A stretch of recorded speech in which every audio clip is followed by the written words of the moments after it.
New at 4, plans are moving forward to significantly change Portland's Expo Center and create a destination for sports tourism there. KGW's Pat Doris joins us live from North Portland with more on this. Hey, Pat. Hey, well, you know what? 100 years ago, this place was built to hold livestock. Now, 100 years later, it's a place where Metro, the regional government, wants to create sport tourism opportunities where traveling sports teams and their families will come here to play, have fun, and spend money. Inside a conference room in Northeast Portland, members of the regional government Metro and the group that controls activities at the Expo Center meet to talk about the future of the Portland Expo Center. They've agreed that leaving the place as is, with local trade shows but little else, is not acceptable.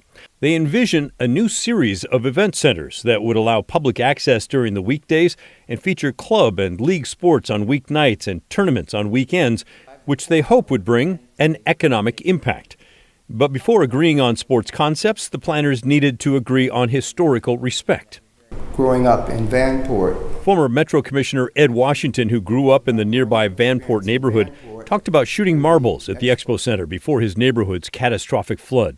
When they lost their home. Lynn Fuchigami Parks talked about her relatives and the impact on other Japanese Americans who stayed at the Expo Center on their way to internment camps in World War II. Paul Slyman is general manager of the major projects at Metro and has been a driving force behind the scenes to honor the cultural aspects. And really, Councilor Simpson, through architectural design guidelines, through fabrics, colors, paint schemes, materials, we really want a person to experience the complex history of the site throughout the entirety of the campus. When planners were thinking about how the Expo Center could change and bring in new money from outside the area, they turned to sports tourism. Nationwide, it's a $128 billion industry, according to Jim Etzel from Sport Oregon, and the West Coast has few places catering to sports tourism. When you look at a heat map of these facilities around the country, the West Coast is virtually blank. So significant interest from our federations and events right holders about getting to this part of the country. There's a significant pent-up demand. The committee helping Metro decide what should be played there landed on a plan of 2 sheets of ice plus courts for basketball and volleyball and an option of bringing in a 200-meter indoor track in the future. This shows how the courts could be set up in the various expo halls. The left side imagines 18 basketball courts for a big tournament. The right side shows what it would look like with 24 volleyball courts. Etzel says it's an exciting opportunity. We have 54 acres out there and 2 halls, specifically halls D&E, that are extremely underutilized. And halls D&E, it's like a 70-yard head start and a 100-yard dash in that, we have 180,000 square feet of free span, 34-foot clearance ceilings, which we can lay out all kinds of floor sports.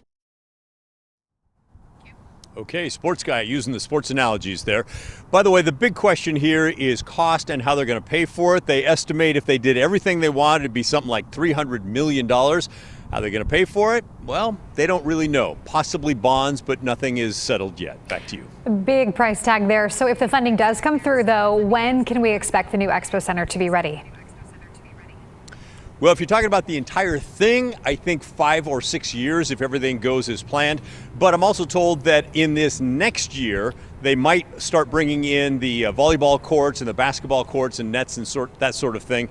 So there could be some immediate changes, but nothing that you would notice driving by. That's more long term. Back to you. Exciting news for the area, Pat. Thank you so much.